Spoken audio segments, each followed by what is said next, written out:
We are back, and the Columbus Blue Jackets have gotten their final roster down to 23 for opening night, which is the requirement that they had to have it. So their opening roster is set. They sent both Emil Bemstrom and David Jiricek to Cleveland.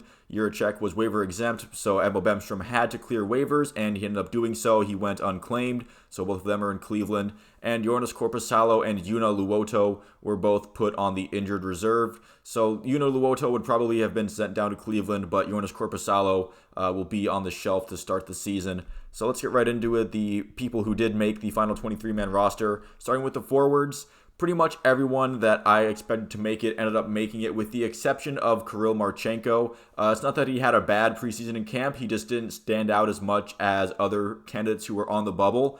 So he's going to get, play in Cleveland. He's going to get top line minutes, top power play. He's going to be the first one out in overtime and stuff like that. So he's going to get plenty of time to acclimate to the North American game. I know his team in Russia played on North American dimensions, but it is helpful to get used to the speed of the game in North America in the AHL. And when and if injuries happen, he's going to be one of the first call-ups. So I don't imagine he will be stuck in Cleveland for very long. And even if it isn't, he won't be for the rest of the season. I think he will acclimate and improve, and he's going to put up some crazy numbers in Cleveland that they're going to have to call him up for somebody at some point in time. I hope that Matthew Olivier is one of the healthy scratches on most light nights. They kept 14 forwards, so they have 2 forwards to scratch. I do hope Matthew Olivier is one of them on most nights. Again, he didn't look like that much of a help to the team as far as playing hockey goes. I understand he's tough and he's a brawler, and there are games where it is necessary to have him in. Maybe for like that second game against Minnesota last season would have been nice to have him there. But as far as him helping the team put pucks in the net or defend a goal or something like that, I don't think Olivier is going to help that much. He's mostly just there to be an enforcer, to be a goon, I guess, and he's there to make sure that the Jackets stay protected, and maybe against some of the tougher opponents or against somebody who maybe roughed you up a little bit earlier on in the year, call him up for that. But besides that, I hope to see him in the press box most of the games, and I'm a little interested to see what they do with that second healthy scratch. I would guess, based off of preseason play and how it's been trending, it would be Liam Foudy. That just seems to be the most common thing, but he is a former first-round pick. He's still very young. Him just kind of rotting away as a healthy scratch most nights would definitely be very detrimental to his development, in my opinion.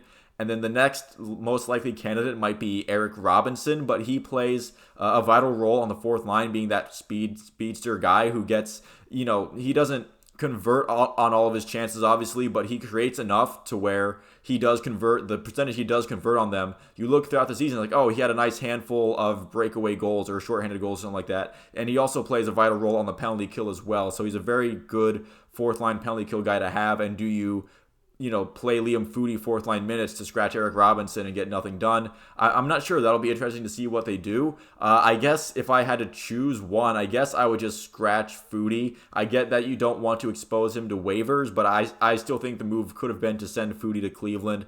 He doesn't have much of anything in the NHL besides a decent bubble series against Toronto 2 years ago. But besides that and a first-round pick pedigree, he hasn't really done much in the NHL to prove to the Blue Jackets, let alone to any other front office, that he's worth a consistent lineup spot, and that's what you'd have to do with Liam Foudy if you claimed him off waivers. So again, I doubt anybody would have picked him up, but I guess the Jackets wanted to play it safe with him. Yegor Shinikov had a fantastic preseason. I wonder if they're gonna, where they kind of slide him into the lineup. Do they stick him still on the third line even though he had a great preseason, or do they think that he's done enough to earn a top 6 spot? I would kind of roll with it. If Chinikov is scoring at this clip right now, I'd play the hot hand right now and probably start him on that second line with somebody like Jake Voracek, or maybe even Kent Johnson if they want to do that. I think that would be very interesting to start. Again, the top line center is going to be an issue of contention for the whole season. I think it was probably going to be Boone Jenner to start with, just because they want to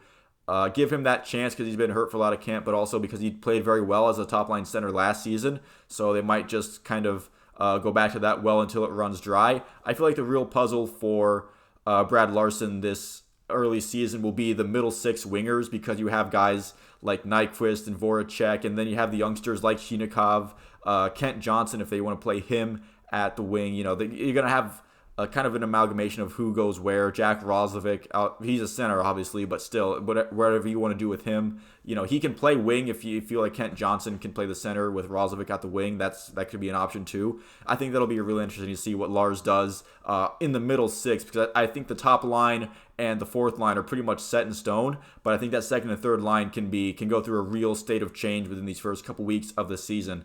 So we're going to move on now to the defensive side of the puck for the Blue Jackets. I would really like to see Nick Blankenburg get a shot in that third pairing lineup over Jake Bean. I'm not trying to be mean to Jake Bean here, but he showed flashes of offensive production last year. The defense was never really up to par with him, and those flashes of offense were much too few and far between for me to consistently say that Jake Bean earned a spot in the lineup. And Nick Blankenburg, to me, has had a tremendous camp. You definitely can tell he wants it because he's blocking Alex Ovechkin shots in the preseason. You don't do that if you're not trying to earn a roster spot. Nick Blankenburg has had a really great camp. He's looked tremendous in his preseason games. I'd like to see him get a shot over a guy like Jake Bean, who hasn't really impressed throughout the camp and hasn't done too much in the last year here with the Blue Jackets. That Eric Goodbranson contract is going to be talked about. It's obvious. I think it's a bad contract, obviously, but I think if you take the money and the contract term out of it, which I know is tough to do, but I really do think that a Blankenburg Goodbranson third pair might be really fun to experiment with. And maybe it's a disaster, but I think that might be fun to start out with and see where that goes from there, because I think it might be kind of fun just to see your shortest defenseman and your tallest defenseman on the third pair, getting some line minutes there to hopefully do something good. I think that might be something to experiment with. This defense is nowhere near a finished product. They still have prospects that they hope can come into the next few years and really help fix it with new talent. But for now, I feel like that you can experiment and see what goes right and goes wrong. And as far as who's going to play next to Zach Werenski, there could be new developments. I know they played Boqvist next to Werenski in the final preseason game, but I do anticipate that they might stick with Andrew Peeke for now, just because the play styles complement each other, whereas Zach Werenski and Boqvist are just kind of two offensively minded defensemen, and that might not go well as far as defending goals. But I feel like for now, Zach Werenski and Andrew Peeke do fit together.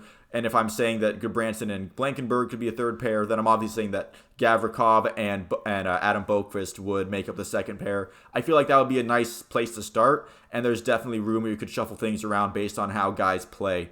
And for the goaltenders, not much really of note besides Korpisalo going on the IR does mean that Daniil Tarasov will get the initial backup nod in net. They have 3 games in 4 days to start, so Daniil Tarasov might get. He's probably going to get at least one of those starts in there. He has looked very good in his very small sample size in the NHL. His NHL numbers are surprisingly much better than his AHL numbers. I'm not sure what that's all about, but Tarasov has looked good in his NHL action so far. But once Corby gets back from injury, they want to send Daniil Tarasov down to Cleveland in his last year of waiver ineligibility, just to kind of get him a starting workload, get him as many games in as possible before he makes that full transition as an NHL backup to Elvis, and maybe even becoming an NHL starter for this organization one day down the road. So thank you all for watching. If you made it this far, please feel free to leave a like and a subscribe if you enjoyed the video and you'd like to see more like it. Let me know what you think about the Blue Jackets season coming up and if they made the right roster decisions or not. Do you agree with me that Foudy probably